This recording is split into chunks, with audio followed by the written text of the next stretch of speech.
नमस्कार मित्रों। आज हम बात करेंगे कि ओशो की विचारधारा वास्तव में नास्तिक प्रवृत्ति की थी कि आस्तिक प्रवृत्ति की थी। ओशो के विषय में लोग अलग अलग विचार धारणाएं रखते हैं। कुछ लोगों का तो ये मानना है कि ओशो भगवान को मानते ही नहीं थे। ओशो का जीवन विचार जो भी था वो केवल नास्तिकता को जन्म देने वाला था। और कुछ लोग मानते हैं कि कहीं न कहीं ओशो की विचारधाराओं में आस्तिकता का भी पुट है।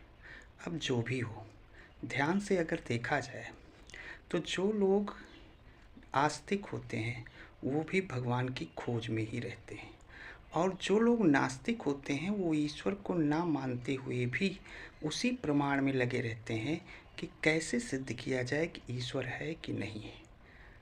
दोनों रूपों में दोनों ही खोज में ही लगे हुए होते हैं। आस्तिक व्यक्ति ढूंढता रहता है कि वास्तव में ईश्वर कैसा था और ईश्वर का उद्भव कहाँ से हुआ, जबकि नास्तिक व्यक्ति इस खोज में रहता है कि ईश्वरीय नाम की सत्ता पृथ्वी पर कोई है या थी या रही होगी कि नहीं रही होगी। ओशो की प्रवृत्ति चाहे जैसी रही हो, लेकिन इतना तो कहा ही जाएगा कि ईश्वर ने प्रकृति को पूजा। उन्होंने देखा कि प्रकृति का ये विशालतम स्वरूप, रंग बिरंगे फूलों से भरी हुई वादियाँ, बड़े बड़े पहाड़, गिरते हुए झरने, रोज़ समय से सूर्य का उगना, समय से सूर्य का डूबना, अपार ऊर्जा, इसको आखिर देने वाली कोई न कोई शक्ति तो है ही। वह इस शक्ति को के अपार ऊर्जा भंडार को ही देवत्व मानते थे। वह अपनी बातों को सीधे रूप में कहते थे, इसलिए उनके विरोधियों की संख्या भी बहुत ज़्यादा थी।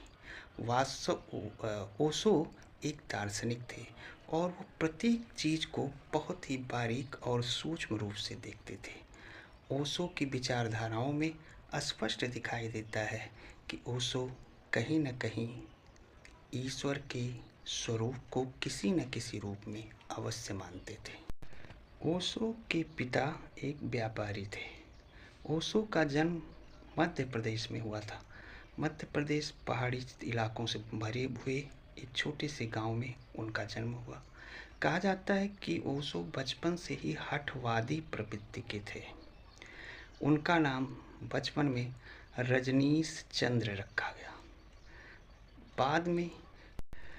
बाद में इन्होंने अपनी हठधर्मिता के कारण रजनीश नाम को हटा दिया और अपना एक सबसे यूनिक नाम खोजा और रखा ओशो। ओशो ऐसा नाम है कि ना वो हिंदुत्व में आता है, न मुस्लिम में, न जैन, न सिख, न ईसाई। ओशो वास्तव में जैन धर्म के मानने वाले थे। इनका धर्म जैन था, लेकिन ये बाद में सभी धर्मों को छोड़कर एकदम एक स्वरूप रूपी ईश्वर की पूजा अर्चना में लग गए। ओशो कहीं न कहीं नास्तिक होते हुए भी आस्तिकवादी थे। उनके विचार मुँह में हमेशा से ही आस्तिकता का पुट हमको दिखाई पड़ता है। इस प्रकार हम ओशो को आस्तिक ही मान सकते हैं।